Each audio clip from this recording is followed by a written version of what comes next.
Vamos a hablar de ese primer tema que usted mencionaba en el evento de WOBI, que era el de la aceptación como una forma de transformación. Sí, esto es una cosa muy importante. A mí me llevó varios años comprenderlo con cierta profundidad.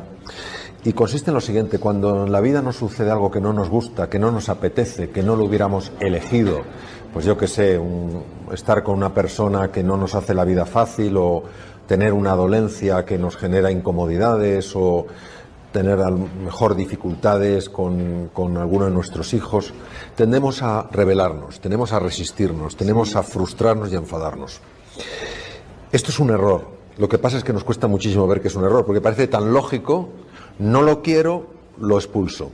El problema es cómo actúa esto a nivel del cerebro y cómo actúa a nivel del cuerpo.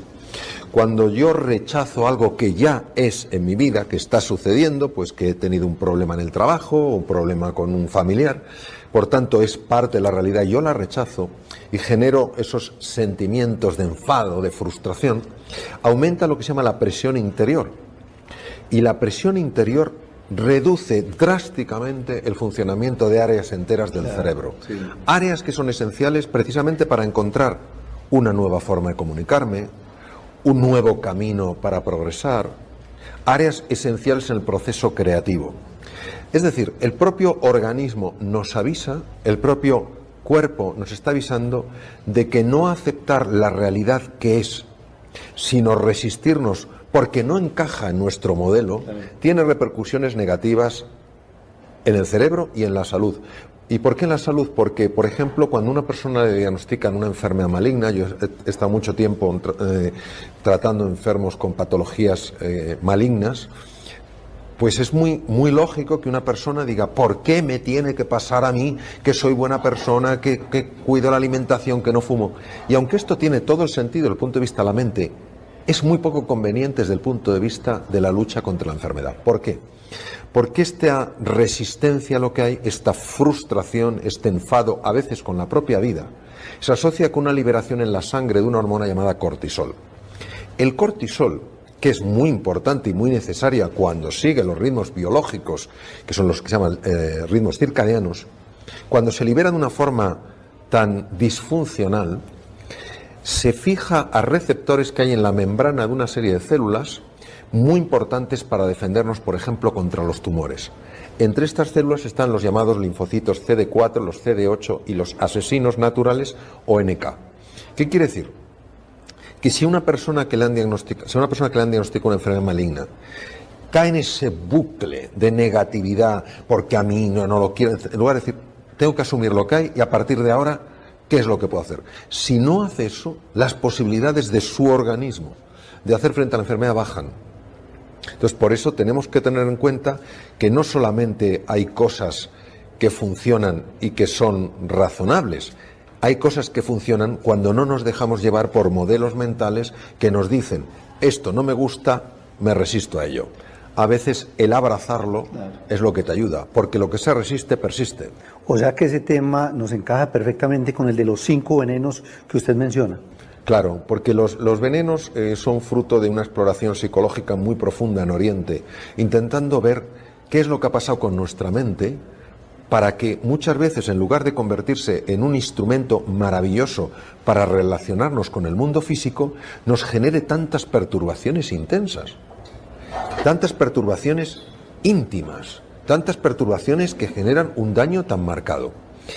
Esto sería algo así como: la mente sería como el agua, pero de repente algo hace que el agua se agite, y ese agua agitada tiene consecuencias, tiene manifestaciones que van en contra nuestra. Entonces, los venenos es la identificación de que hay una serie de cosas en nosotros que, si no las vemos, las reconocemos y las alteramos, van a hacer que por dentro estemos mal.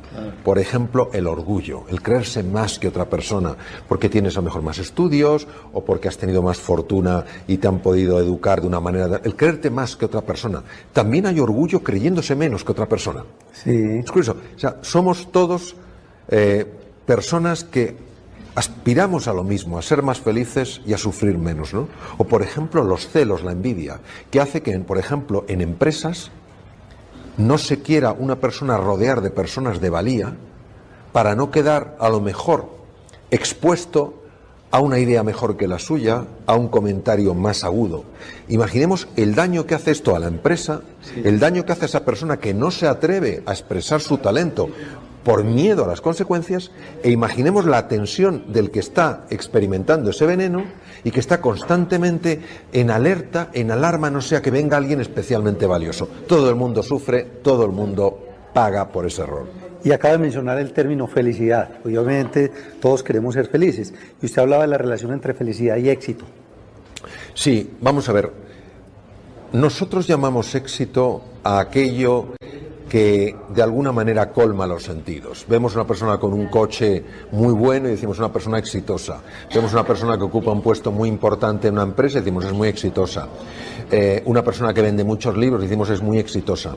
La felicidad es un concepto mucho más íntimo, es una alegría intensa, es una alegría no tan afectada por el exterior. Es decir, vendas muchos o vendas pocos libros, sientes una alegría, sientes una confianza y sientes un agradecimiento a la vida. Entonces, hay veces que valoramos más el éxito que la felicidad. Yo digo que el éxito está muy ligado con el personaje y la felicidad con la persona. Sí. A veces valoramos más el personaje que la persona. Yo no digo que el personaje no sea importante, lo que creo es que la persona lo es aún más. Claro. Y el tema de la actitud positiva, cuando yo me enfoco más en mis fortalezas, en lo que tengo, y no en las torpezas o en las debilidades. Sí, esto se basa sobre todo en cómo funciona lo que se llama la atención selectiva. La atención del ser humano es selectiva, es decir, si yo busco el color blanco y hay el color verde, no lo veré porque estoy enfocado en el blanco. Entonces, donde yo pongo mi atención se hace más real para mí. Entonces, si yo estoy poniendo mi atención en mis defectos, en las cosas que me faltan, en lo que no he logrado, eso mentalmente aumenta. Y me da la sensación de que soy mucho más defectuoso, de que he logrado muchas menos cosas. De ahí la importancia de enfocar la atención a lo que quieres, no a evitar lo que temes. Sí. Esto se ve mucho en el deporte de alta competición. Imaginemos un gran tenista. Un gran tenista juega a ganar, no juega a no perder. Sí. Un gran esquiador que baja a 140 kilómetros por hora no baja pensando en cómo no caerse, baja pensando y enfocándose en cómo llegar el primero a la meta. Claro.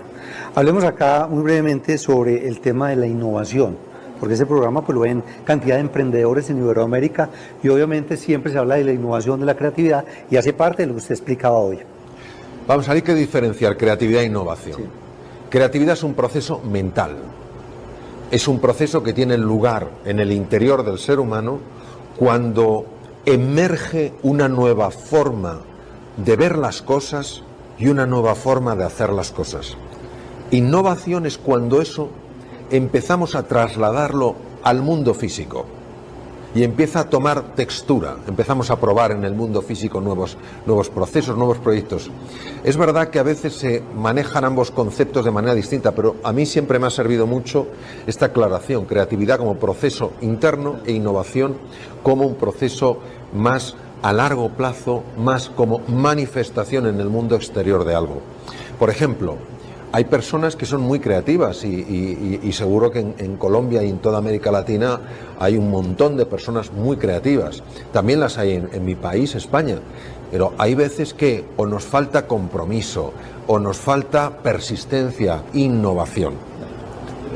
Bueno, el tema de mindfulness, que también fue parte de la conferencia en WOW y Medellín. Vamos a ver, Además con libro, ¿no? Sí, mindfulness es un concepto aparentemente muy moderno y realmente con muchos años ya de bagaje. Mindfulness es un abordaje para calmar la mente que está agitada. La primera persona que encontró un abordaje directo que permitía que la mente turbulenta, la mente disfuncional, la mente agitada por los venenos y por lo que se llama, me gusta llamar los hechizos, que son ideas sobre el mundo erróneas, la primera persona que se dio cuenta de que había un sistema para reducir el sufrimiento fue el príncipe Gautama Siddhartha, hace 2500 años, conocido como el primer Buda o Sakyamuni Buda, que era un científico de la mente. No era un hombre que, digamos, pertenecía al mundo religioso, no, era un científico, un investigador que en lugar de, digamos, tomar el telescopio y mirar a las estrellas, tomó el telescopio y miró hacia su interior como una metáfora, lo comento, ¿no?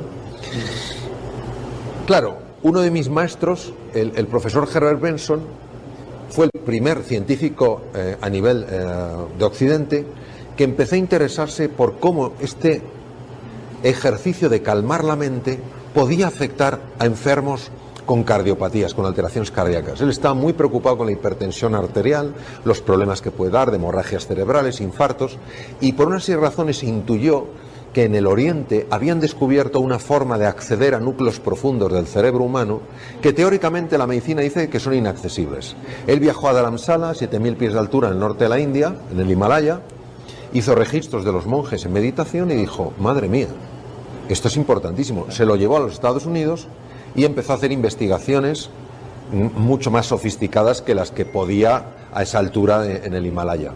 El resultado fue la primera exposición a nivel científico en el mundo, que lo llamó la respuesta a relajación, de cómo cuando tú eras capaz de relajarte, tu cuerpo se beneficiaba, y empezó a enseñárselo a todos sus enfermos. Él estaba de cardiólogo en un hospital en Boston y yo estaba de cirujano en el hospital enfrente. Entonces me fui interesando por sus temas, luego me formé con él y otras personas empezaron también a interesarse por ese campo, como por ejemplo Jon Kabat-Zinn, un hombre muy reconocido también, y empezaron a ver cómo se podía medir esto. Han sido más de 30 años de mediciones y ya es incuestionable. Sí. Es decir, verdaderamente la práctica de estos ejercicios de calmar la mente tiene un impacto muy positivo en el cerebro, reduciendo los niveles de miedo, ayudándote a mantenerte más sereno en medio de la dificultad, y tiene un efecto en el cuerpo, produciendo una activación de lo que se llama el sistema nervioso parasimpático, que es el que protege a las células del desgaste. Por eso ahora, apoyado por la ciencia y sobre todo por centros científicos de prestigio mundial, el mindfulness se está ofreciendo al mundo como no como la solución de todo, pero sí como un abordaje realmente útil para vivir con más alegría, con más entusiasmo, con más serenidad y con más confianza. ¿Cuál sería el mensaje final basado en todo esto que hablamos acá para esos emprendedores, gente del mundo empresarial y los negocios? Yo creo que tenemos que aprender a mirar a lo profundo. Vivimos una sociedad tremendamente superficial, donde nos fiamos más de la apariencia que de la realidad, donde damos más valor a la alucinación que a lo que realmente está vivo. Entonces yo lo que les diría es que nunca pierdan esta curiosidad, nunca pierdan ese interés, que sepan que el camino del emprendizaje, y lo saben perfectamente, está lleno de caídas. Le ha pasado a los científicos más reconocidos en el mundo, que se acuerden de que una persona que ha triunfado fue originalmente un fracasado que jamás se dio por vencido. Que crean en sí mismos, que crean en su potencial, que salgan de su zona de confort, que sé que se siente miedo, yo lo he experimentado, pero que toda la magia está fuera de la zona de confort. Mario Alonso, como resultado del programa de televisión donde tenemos muchos empresarios, emprendedores, sacamos un libro justamente con historias de negocios de esos empresarios que sean altamente inspiradoras y se lo quiero obsequiar. Muchas gracias. Porque es importante que la gente, digamos, se inspire en otros, el modelado.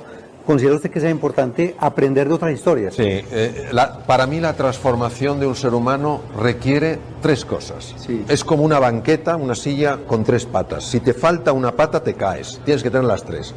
La primera es la inspiración. La inspiración es que tú has de sentir que hay algo que si formara parte de tu vida la cambiaba por completo a mejor. Sí. Entonces, todas las historias de inspiración de personas que se han atrevido a soñar en grande, personas que se han atrevido a confiar de verdad en los demás, son importantísimas. Lo segundo es que tienes que tener una estrategia que haga viable para ti lograr ese sueño. Hay personas que dicen, sí, sería maravilloso en mi vida, pero yo no puedo. Si tú tienes una estrategia concreta que funciona y dices, si haces esto, esto y esto, si lo vas a conseguir, es fundamental, porque eso es lo que te da la convicción. Y lo tercero que necesitas es entrenamiento. Es ir probando esa estrategia en distintos momentos para que tú verifiques por tu experiencia directa que eso funciona. Y entonces la transformación es como un círculo virtuoso que te va mejorando y te lleva a una atalaya, a un lugar que ni te imaginabas. Claro.